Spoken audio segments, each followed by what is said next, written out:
got very heated.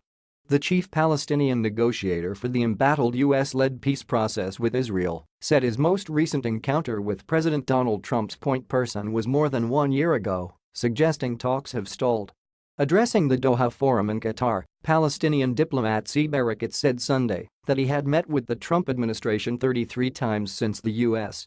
leader took office early last year, but the last one took place on November 30, 2017.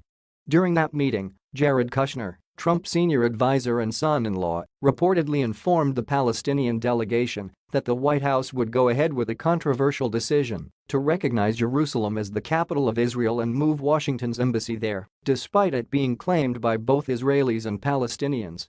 Though Trump had previously stated his intention to do so last year, he later recanted by signing a 6-month waiver to push back the move and apparently promised Erekat's team that he would renew this waiver when negotiations began.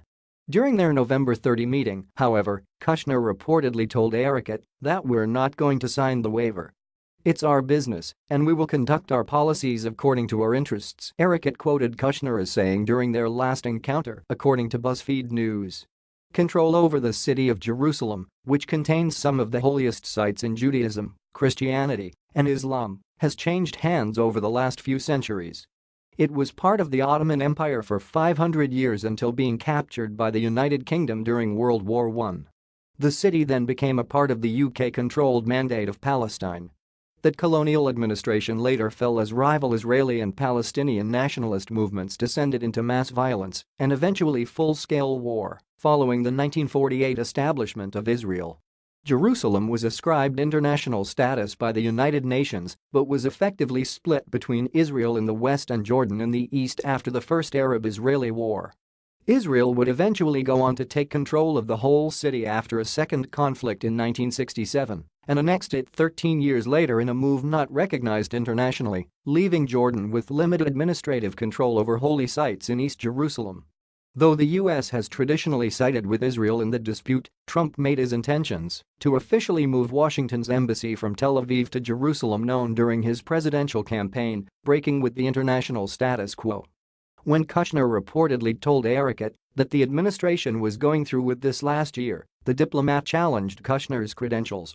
"I told him, look, if you do this, you will have disqualified yourself from any role in the peace process," Erekat recalled to his audience in Doha. He replied, "Don't threaten me. I said, read my lips, you will have disqualified yourself from any role in the peace process," Erekat continued. He said, "You don't know the changes that are happening around you in the Arab world." This reply appeared to have puzzled Erekat, who said he responded, "The best thing for me is to be a student, so teach me," but Kushner allegedly shouted back, "Don't be sarcastic." To that, Erekat said he explained, "I'm not being sarcastic. What do you mean by changes? Do you think Arab countries will open embassies in Tel Aviv and accept Jerusalem, with the Al-Aqsa Mosque, as Israel's capital? To them, Jerusalem is a red line, all of them. Saudis, Qataris, Egyptians, Jordanians, Bahrainis. So what are you talking about?" Kushner reportedly maintained, however, that this is our business, our policies, according to Erekat, who warned the young official, "If you do this, you will bring Israelis and Palestinians to the brink of disaster."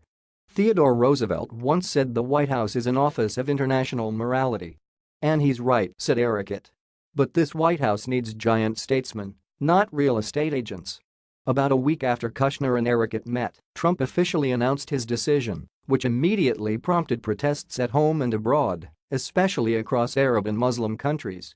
The U.S. used its privilege as a permanent member of the UN Security Council to veto a resolution condemning Trump's move there, but was itself condemned in a landslide 128-9 vote at the UN General Assembly. In the year since, few details of Trump's Middle East peace plan have emerged, with Special Representative for International Negotiations Jason Greenblatt saying in August that neither Israelis nor Palestinians would be fully pleased with it. Further hindering the proposal's chances was the international downfall of Saudi Prince Mohammed bin Salman, believed to be a key player in the White House's plans to broker peace. Mounting allegations that he ordered the killing of Saudi journalist Jamal Khashoggi at Riyadh's consulate in Istanbul in October and oversaw war crimes through the Saudi-led campaign against Zaidi Shiite Muslim rebels in Yemen, however, have damaged his legitimacy.